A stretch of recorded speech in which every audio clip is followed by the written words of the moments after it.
I'm Rick Wilson, and welcome to Dragonproof. So, if you listened to last week's episode, you know that for my own mental health reasons during all this crazy 2020 pandemic times, I have been basically sheltering in place for we've just passed the 6 month mark since shelter in place began. And so I made the decision a little while ago to take a trip, me and my dogs in an RV, and try to spend a couple weeks on the road and work from the road. So I'm not taking a vacation, and see how that helped and see what happened. And so with that, I've invited my producer Chris, who if you've listened before, you've heard or heard of, and he's going to ask me some questions about how my trip's gone so far. So welcome, Chris. Hey, Rick, how's it going? Good. Yeah, I'm going to ask some questions on behalf of the non-trip audience. We're still here. So you're out there. What does that mean exactly? Where are you? I'm currently in the Nevada side of Lake Tahoe, in a little town called Incline Village. So isn't Lake Tahoe affected by the fires that are going on right now? Not currently. So, but the air quality yesterday was nasty. But then when I got here late Wednesday, there was no smoke, no nothing. So no, Lake Tahoe is not on fire, but there are fires north and south of us by a long distance. And while it is really dry here, like I can feel it in my tongue, and my lips are all chapped. It is a more naturally moist region with the lake and the lake water, and they don't tend to get as many fires. Now, if you're and I'm down at lake level right now, so while I see trees everywhere, it's certainly it's not the dense kind of stuff like in Paradise or the other places that have really been torched. Yeah, so we're recording this at the beginning of September, and there's a terrible, terrible situation in the west coast of California and the Northwest with fire. So, I mean, that's got to be a bit of like a crushing thing. You plan this trip for, I don't know how long you've been working on this, weeks or even months. And then when you finally hit the road, it coincides with this natural disaster. Yeah, I mean, I think the idea germinated around 5 6 weeks ago. It was originally, this was not ever planned to be a vacation. I found myself, my own personal mental and physical health was deteriorating from essentially staying at the house. What I was experiencing personally in all this is that I have a few of the underlying risk factors for COVID, and I was very, very sincerely committed to not getting COVID, and thus far, knock on wood, I have succeeded. But but the more I'd see, especially in Southern California, there was a lot of mask deniers. There was a lot of the politicalization of the COVID stuff going on, and the more I would see people doing what I consider stupid things, and I don't mean on the news, I mean like my friends on Facebook and Instagram. I kept doing this thing where if I saw someone making really poor decisions on their Instagram story, I would make a note to talk to them via text, but not see them in my bubble, right? And as time whittled down, I was more and more isolated, and I was like, I got to get out of my house, and I wasn't working out as much. In fact, I basically stopped working out at all. My exercise routine had been get up, shower, go to my home office downstairs, work, walk the dogs, go to the bathroom, eat some food, go to bed, kind of thing. That was my day, and it was really taking a toll. So I was like, I got to get out of here. And so I started planning this around 6 weeks ago as an idea, and then finally saw the window of when I could do it. And yeah, my dream was, my initial vision was, during non-drought psychotic fire seasons, there's lots of gorgeous, like lush green along the west coast of California and the Rockies, and obviously up through the Pacific Northwest, where you can go find a campground, find a stream or a creek or a lake, and just set up and work from there, because there's internet essentially ubiquitous in California, and go. And so the idea was to kind of turn it into a project, podcast from the road, run my business from the road, and see how feasible this was. I never in a million years thought, even 4 or 5 weeks ago, that I would actually be adjusting my trip route daily based on fires. I had a plan yesterday where I was going next. But today I was told, don't come here because there's bad fires. And so it's been an interesting journey thus far. Yeah, well, it's definitely going to keep you on your toes. Yeah. I mean, what you describe for the last however many months we've been in lockdown, about 6 months now, yeah, I Yep. think is really quite common. I mean, I'm feeling all those things too. Like all of our best plans at the outset for how we are going to take care of ourselves over time start to become less careful, less intentional, less fulfilling. And before you know it, you're just kind of doing your work in front of your laptop, watching a program, and that's your life. Yep. And human beings just can't live that way. We can't be fulfilled. We can't be happy. And it starts to affect our health. Yeah, we're not potatoes. Yeah. Yet, even given all that, uh, it's still stressful to break free of it, isn't it? Like, it's still stressful to make a plan and go on a trip or do something different, change your routine, not have your same routine, right? Yeah, it's very stressful. So the first, so I was supposed to leave on my trip Tuesday morning, and as you know, as I've been on enough trips and to enough interesting things in my life to know that all plans are made in pencil. And so uh, I have an RV that I store at a friend's house about an hour north of my house because he's got a big plot of land. But I hadn't used it in a couple of years, and so first things first was to go pick up the RV and bring it home, which I did over the weekend, and then sitting there getting refamiliarized with the RV and driving. It's easy, but it's just like, you know, do you trust the person you see texting because you can see from up high that they're texting, and like what if they swerve in front of you and your just mind is racing, and so there's a whole stress of getting used to the RV again. And then of course something I absolutely had to have before I could leave town got delayed by a day, so I ended up leaving Wednesday. The goal was always to get to Lake Tahoe by Thursday, and I had scheduled a bunch of stuff for work Thursday morning. I'd left my Wednesday wide open, and so I now leave Wednesday morning and decide I'll just do double time. I'm going to make it to Tahoe, and then through a mistake of my own making, I went the wrong way. I thought I understood a route. The route I would normally take to Tahoe is currently blocked by the fires. So I thought I'd found a better backup route that would get me there and work, and I had misread it. By the time I realized I had misread it, I was about 2 hours out of the way. So I had to backtrack 2 hours and then get up there. So what should have been a 10 or 11-hour day in an RV with some dogs turned into a 15-hour drive and utter exhaustion at the end of it. But what I will tell you is this: well, all those stressors were in place, and there were certainly times that I was asking myself, "Did I make the right decision? What the hell am I doing?" It was one of the getting out of my house was a great decision. There's just many moments of like that. Oh shoot, I'm back in real life kind of joy, right?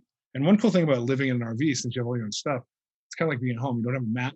It's weird. You're not wearing masks because you don't leave. You don't leave your own confines, but at least you're not at your house. You have scenery and you're doing stuff. So the first day was harrowing and exhausting, but very rewarding. Pretty much instantly, right? Oh yeah, within when I first left in the morning, the thing about if you've never driven an RV, the thing about driving an RV is you can't drive it like a car because it doesn't brake like a car and you can't see behind you. So you have to always create all the space. And then especially in Southern California, cars zipping around in front of you all the time. So you're kind of constantly adjusting space. And so in Southern California, to get to the freeway I wanted to get to, I had to go through a series of interchanges where there's cars merging this way and this way and this way. And so I'd say the first hour or hour 30 was more stressful than rewarding, just because I was on high alert to not accidentally crash within an hour of leaving for my trip. But once I got onto the actual freeway I wanted to be on, yeah, there was instant gratification. Well, it's almost kind of meditative in a really weird way because I mean you're not really thinking about any of your normal issues or problems or fears during that hour and a half. You're really just thinking about let me stay in my lane, you know. Yeah, totally. So it's working on you immediately, like you've been kind of taken out of your world in a good way. Yeah, I agree with that. Um, you know, it's cool that you got to go away. Not everyone is in that position right now, like Right. whether they're parents of kids who live at home or for financial reasons or whatever responsibilities they've got, they're not really able to get out. Did you feel like you had to take a physical trip to do this reset that you're doing right now, or is that something I don't know that could have happened in your house?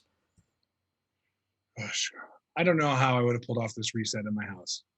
I can say this though. I could have probably just taken a car without an RV, blocked 4 days, driven to Lake Tahoe, spent a day by the lake, spent 2 nights here, and driven home, and got what I don't know what the rest of my trip holds. I've still got.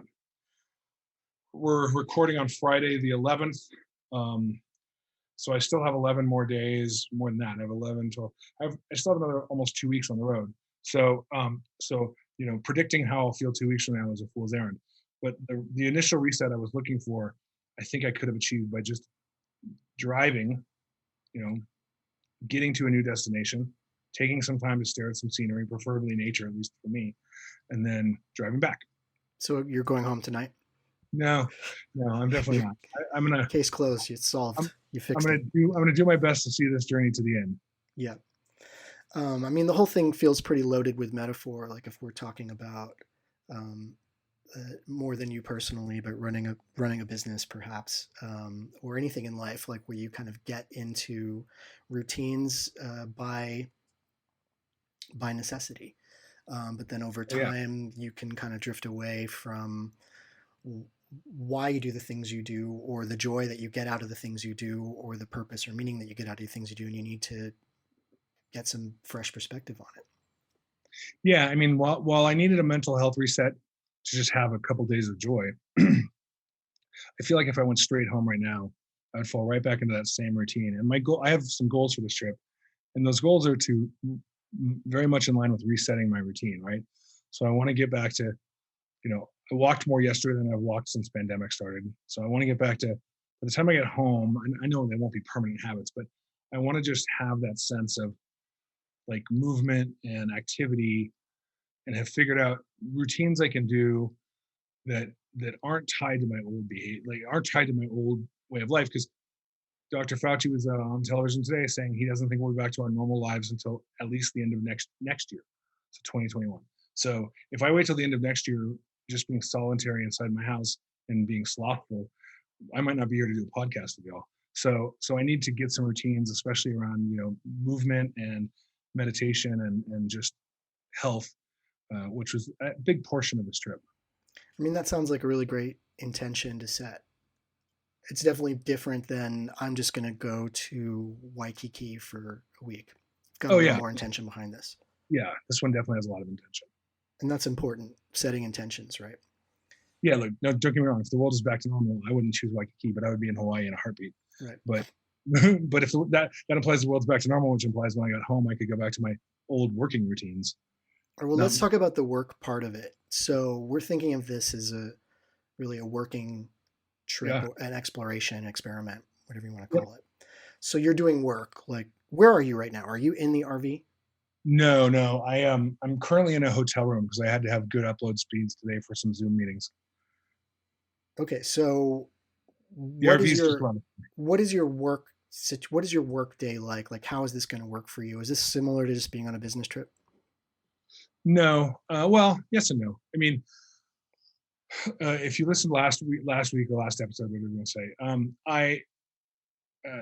I wake up, have some breakfast, I go try to like take the dogs out, go for a little walk, and then, but I try to block all my stuff, usually from 9:30 in the morning till 2 in the afternoon, and then have some lunch, take the dogs again for another walk.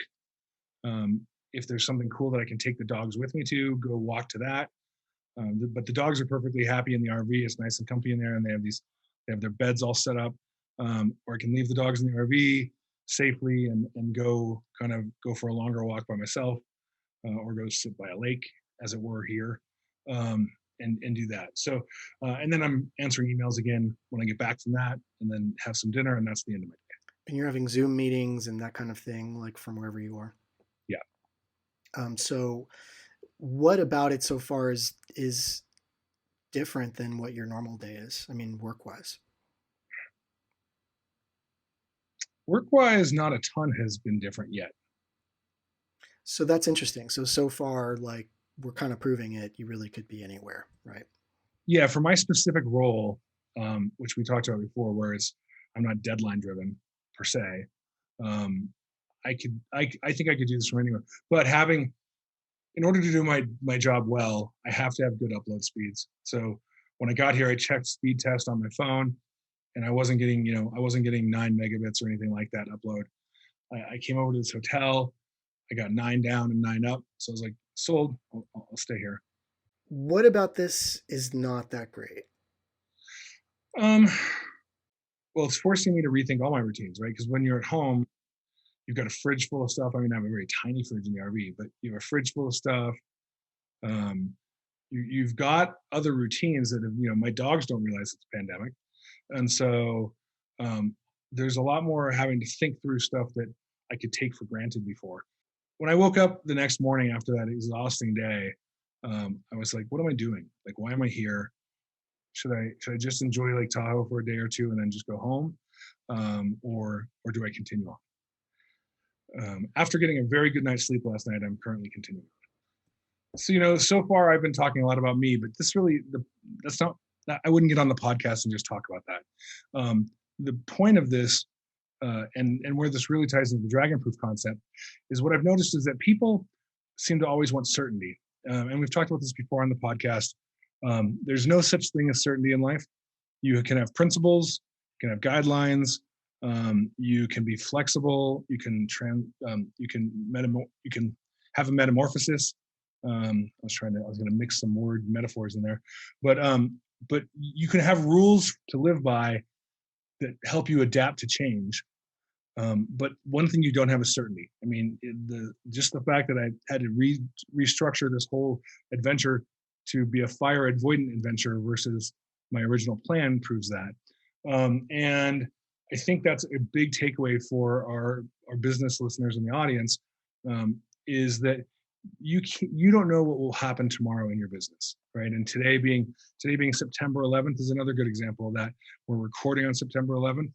And for those of you who were in business on September 11th in 2001, your world changed that day, right? You had certainty on September 10th about things that were going to happen, and those things changed on September 11th.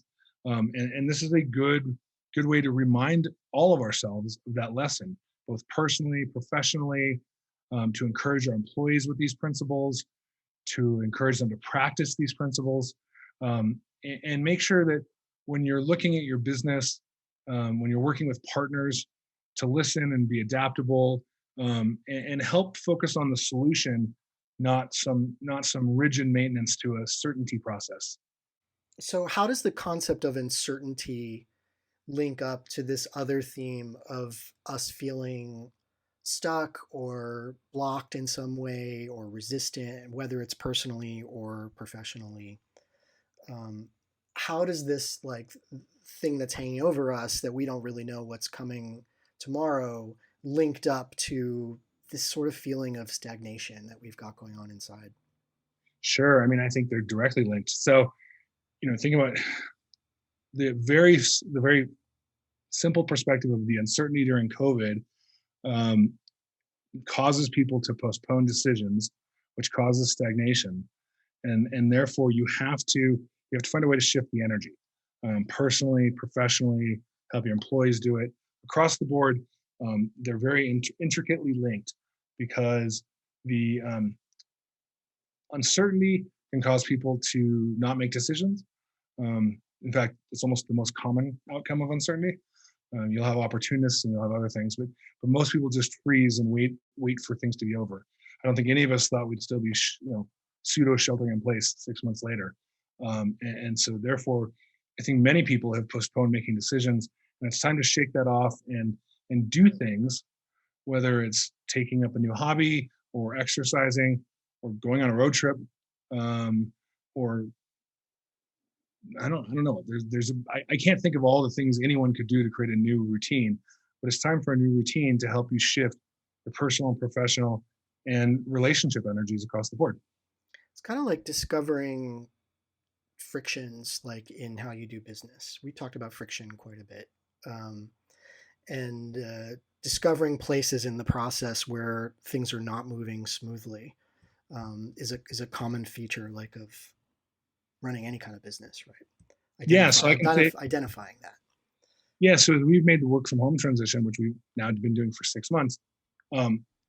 it's been largely successful. In fact, I'd say I'm happy for it overall.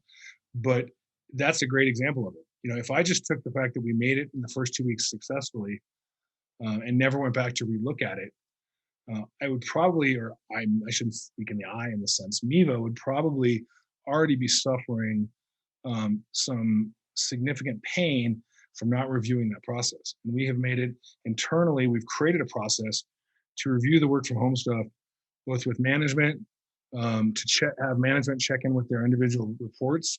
And then I just recently finished a department by department Zoom set schedule where I went through and talked to all the employees individually to get feedback from. And you're not trying to demand feedback, just trying to suss out where the friction points are, right? And sometimes the friction points are things that we're not in control of, but we can see if we can help mitigate, such as if you have two parents working from home and kids doing e-learning, which is a surprisingly common situation these days.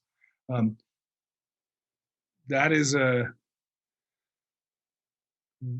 hard situation to manage. And the thing is, even pre-COVID, if for some reason everyone had to go to distance learning, at least one parent would have to work from home because someone's got to help the kids do e-learning. So those are the things that you have to constantly be reviewing and make sure you don't just make it set it and forget it, right? Those are the kind of things in your business that you constantly monitor and re-optimize. And I've always thought about this. I mean, this ties on the website front. This ties into understanding UI, UX, and customer experience, right? You want to know, you might build your website, to sell things. And then if you start getting successful and you're busy running it, if you or your team doesn't take time to go back through the customer experience and the customer journey and find the friction in there, and optimize and rethink that friction, your business will slowly decay until you have so much erosion that you'll have a landslide and it'll be very painful. And you don't have to just solve for the friction once and then you're done, right? No, you solve for it. It's like you're constantly doing it. Yeah, it's a continuing and ongoing. I mean, you might prioritize which frictions and how often you review them, right? But like, if it was a pain in the ass for employees to get in my building back in the day when you actually went to buildings, because they had to use a key versus a badge, I might only review that once every few years. But if it's something that's key to my business, you might review that monthly or quarterly, semi-annually. I mean, you have to prioritize the things your business does and what to review. But that is exactly the process, and that's how you become great and successful. It seems like when you solve for one kind of friction and you improve conditions and you're running at a faster speed, it then exposes you to new things, new problems, new frictions that you didn't have before because you were running at a lower speed. Oh, absolutely. That seems to be the cycle, right? So you make improvements and then that exposes you to something new that's gumming up the works, and then you fix that and on and on and on. Yeah, no, absolutely. You generally make some improvements. Hopefully those improvements succeed. You get more and or bigger and or more and bigger customers who have bigger needs and demands. They also expose the weaknesses in your current systems, and you rinse, wash, repeat. And if you're very, very good at it, IKEA is notorious for that. IKEA furniture doesn't change very often. What they do is they'll introduce new furniture and they'll put out a line, and they won't optimize the shipping and stuff yet. And so they'll just put out a line that's meant to be break even, maybe even a slight loss, to see if it's popular. And then when they find a winner, that winner may exist for 20 years, but they spend 20 years optimizing how much the packaging weighs, how do you ship it? And so they go from something that's break even, and then they start pushing on their suppliers to get stuff cheaper. And they just literally take something that's break even, and maybe by the time it's at the peak of its life cycle, it's got a 50% margin. And that's how they became a juggernaut. So how can we expand this out a little bit even further and think about how getting stuck or living under a veil of fear and uncertainty collectively, like as a people, as a country right now, is kind of needing to be challenged and broken through? Yeah, look, I can only speak for how I think an individual can handle it. I don't really know how we as a society are going to solve for this, other than we have to. But I think the first principle I would fall on is you can't count on anyone to come save you. And that doesn't mean you shouldn't band together and work with people and be altruistic and all those things. But you can't, if you're sitting there assuming that you don't have to worry about your stagnancy, and you don't have to worry about optimization of your things, that someone else will handle it. um, you can't count on that, and you could get lucky, but you can't count on that. So I think the first rule is you have to take responsibility for prioritizing, and either doing it if you're a super small business, or prioritizing it and assigning it, and then making sure there's a follow-up process if you have a staff, and depending on how big your staff is, blah blah blah. But I think the mistake a lot of people make is they just assume these things will take care of themselves, and that's not really how it works. Looking ahead, I know you said you're trying to map out your next 24 hours just based on this environmental condition of the fires. Like, what is your plan? What are you going to do for the rest of this week, and where are you going? As of right now, I think I'm heading to Utah. I think I'm going to head up towards Park City. From what I can tell, there's no real fire activity up there. I know it's an easy drive, so it's an RV safe drive. Um, After that first mega drive, looks like Park City's in RV time around 10 hours from here. So my intent is to get out of here by noon tomorrow, and try to be somewhere and set up while it's still sunlight, halfway between here and Park City, and then get to Park City and get all dialed in on Sunday. I could be in Park City for up to 3 days, because and I might be back in a hotel Tuesday and Wednesday. I have Zoom meetings on Tuesday and Wednesday that I have to have a good internet connection for. So we have a weekend coming up, and I guess that's part of how you're able to pack in like a 10-hour drive, is because it's a Saturday. Yeah. Yep, Other exactly. Yeah, I'll move from here to Park City on Saturday, Sunday. and otherwise, you do have to do more traveling sort of out of business hours. Yeah. Yeah, I mean, I can adjust my schedule, but so let's assume I stay in Park City Monday, Tuesday, Wednesday, and then I'm going to leave Thursday.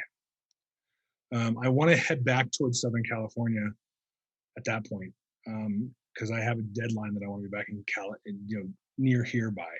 So while in Park City, I'll plot sort of some stops along the way, and probably I might on a Thursday move and just tell the staff, hey, I'm on a drive day, and then stay somewhere Friday, and then move Saturday, stay somewhere Sunday, blah blah blah. So this is as we've been doing with a lot of the podcasts, especially during COVID. It's kind of one giant experiment. So I hope you found some benefit in listening to me talk about my journey, and I appreciate you putting the time in to listen. If there's anything you want me to cover or talk about, you can always email us and contact us. Let us know. And this is an interesting drive, but we are done for this week. I appreciate, Chris, you coming on to ask me some questions. Yeah, man. Thanks for having me, and we'll be checking back in with you next week at this time. Awesome. I look forward to talking to y'all.